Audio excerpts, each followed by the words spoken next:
What's poppin', beautiful people up in YouTube land? I put the 3 and G value, feel me? And this vid right here, 7 forgotten rappers of the 2010s. Now, only reason why I clicked on this because I saw my son Trinidad James in the thumbnail. I mean, Trinidad James, he don't have the music cool success that he had before, but he still actually does music. And also too, he's more known now to be on Full Size Run. That's my favorite show. That's top 5 best shows on YouTube right now. But I mean, let's check it out. Let's check it out. 7 forgotten rappers of the 2010s. Have you ever stopped and Lil just Mama. yourself, whatever happened to that rapper? It's a story as old as music itself. Someone comes out with a hit song, has their 15 minutes of fame, and then disappears into the ether. But it seems like rappers come and go even more frequently than musicians from other genres. Paul was the first white rapper where nobody really gave a fuck that he was white. That says a lot. That's how you know you in tune. Sure, there are huge stars that seem to always be popular, but the list of forgotten rappers seems never-ending. The funny thing about forgotten rappers is that they're, well, forgotten. It's hard to remember some of the biggest rappers of the past unless you're reminded of them.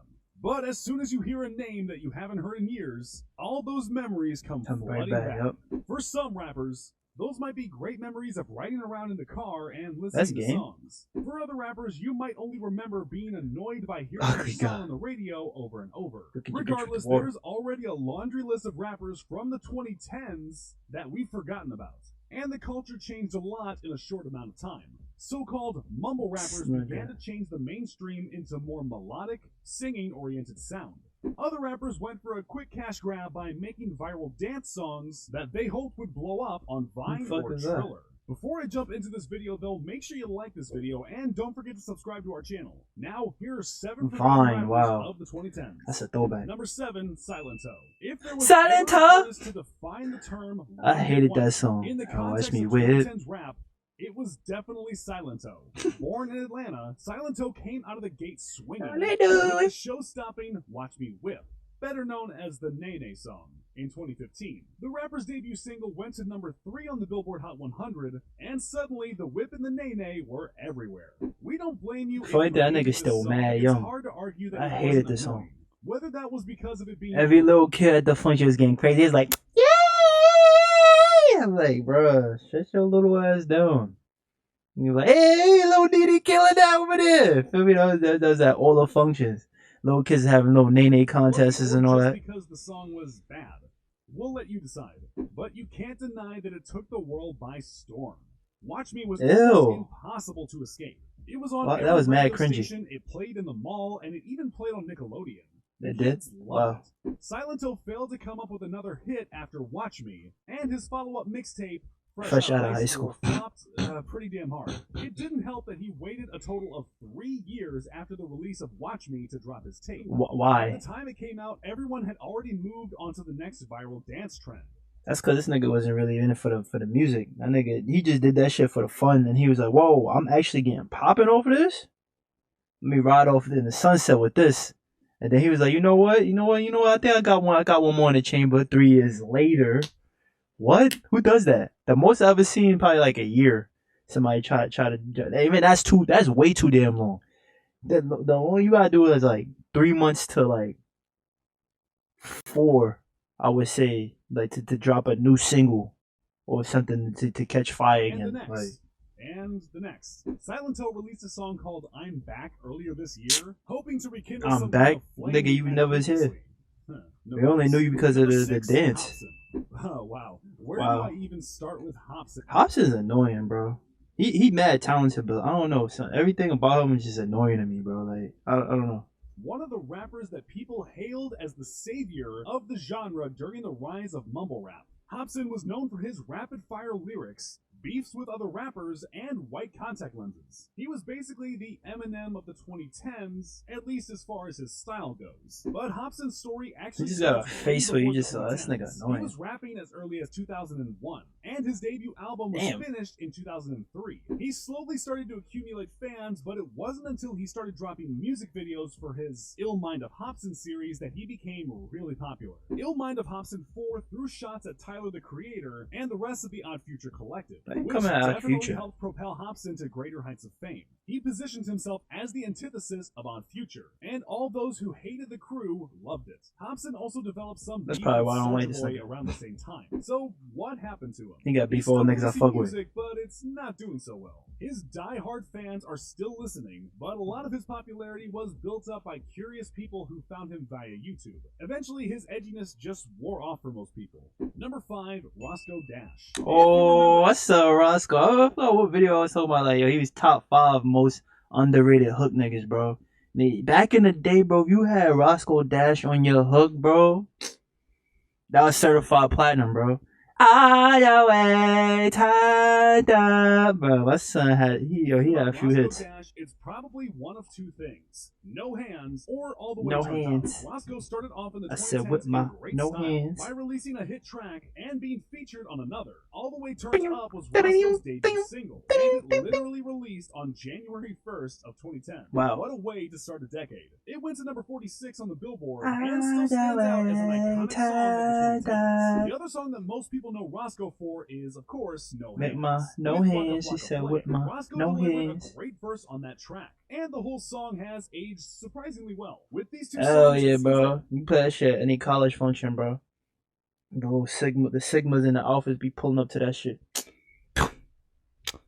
Feel me? Like, he's getting crazy to that. Over the 2010s, he followed them up with an album called Ready, Set, Go, and then nothing. That's what it looked like to most people. While Roscoe continued to release mixtapes that very few people tuned into, he got into some conflicts with Travis Porter, Meek Mill, Really? Whale, and more. I can see Roscoe Travis went Porter. uncredited on a number of big songs that could have helped lift up his career. After these arguments fizzled out without anything going Roscoe's way, it seemed he became disillusioned with the mainstream and just opted to release music in a more underground fashion.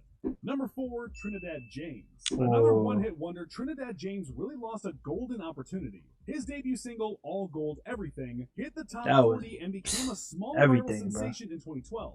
Following the success of this song, James got a Hype deal beast, we with know about you. Don't buy shoes unless they pop it. Meanwhile, All Gold Everything got a remix with T.I., 2 Chainz, and Young Jeezy. Obviously, the story of Trinidad James doesn't end up with him following up his debut single with more hit songs. So, what happened? How does someone with My a son's power still to popping record a right now. song that popular just fall off? In Trinidad James' case, it was largely due to label issues. While it's unclear what really happened with Def Jam, the label ended up dropping him in 2014. While he had been signed for 2 years at that point, he was still dropped before he even had a chance to release his debut album. It's hard to say what would have happened with his career if he had just stayed with Def Jam. They obviously had the power to hook him up with other major artists, evidenced by the All Gold Everything remix. Would he have become a huge star?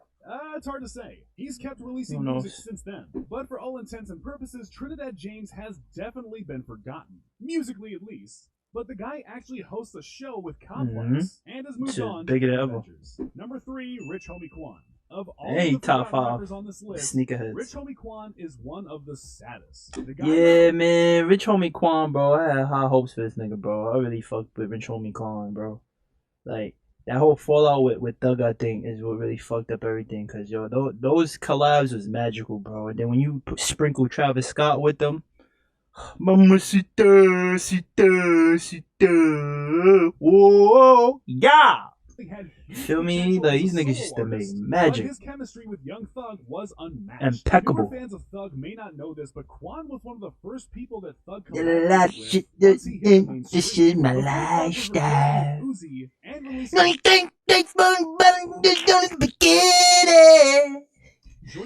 remember I won like 10 cash. It was at a party and DJ was like, yo, I wanna know you. Anybody know exactly what he said, bro? He was like, Rich Homie Quan was like a brother to me. As part of the Rich Gang Collective, Rich Homie Quan was featured alongside Thug on songs like Freestyle and Flava. But Quan also had a few hits of his own. Type of Way in 2013, Flex in 2015, and a few more round out his greatest hits. His catchy melodic tracks slotted in perfectly with the rest of the mainstream at that time. And his pairing with Thug made him stand out. But things didn't keep going up for Rich Homie Quan.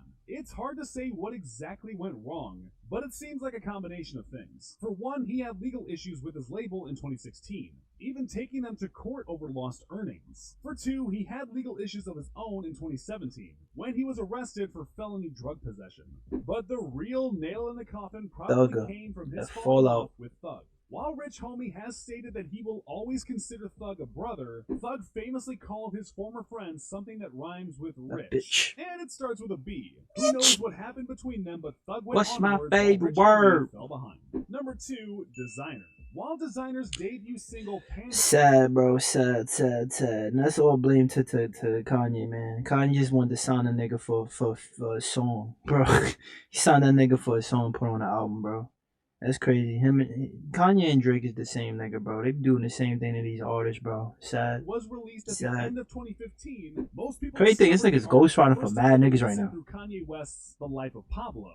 The track P2 from Pablo samples Panda, and millions of listeners were left wondering thought it was Future. Sounded like Future was on P2. Designer's vocals found their way onto Pablo after Kanye signed a young rapper to his label, Good Music. If you already know a bit about Good Music's reputation, you probably already know where this is going. It might sound like a dream for an artist to be signed to Kanye. That Timmy Turner, bro. Niggas thought that was going to be the next it. Timmy Turner. Really wishing for a burn. Getting everybody welcome. Everyone furnace bumping. But the reality isn't quite so glamorous. Like many other artists on Good, Designer had some problems. The label reportedly didn't support him in any way. They wouldn't let him release music or even film music videos. Designer said that he would try to contact Kanye to speak about his music, only to fail to reach him. Over and over. Damn. He was constantly looking for a way out. While he eventually did get out of Good Music's contract and moved on to be an independent artist, the damage was already done. People had forgotten about Designer. People immediately wrote him off as a clone of Future with only one. I feel like Designer got one hit away getting back on. He was left behind. He got that one song, maybe a feature. Sheck West earns the... That's crazy because Sheck West just, bro. I mean, I know Obama been out for like 3 years now, but damn, 3 shit. I feel like that song just came out. I got O's.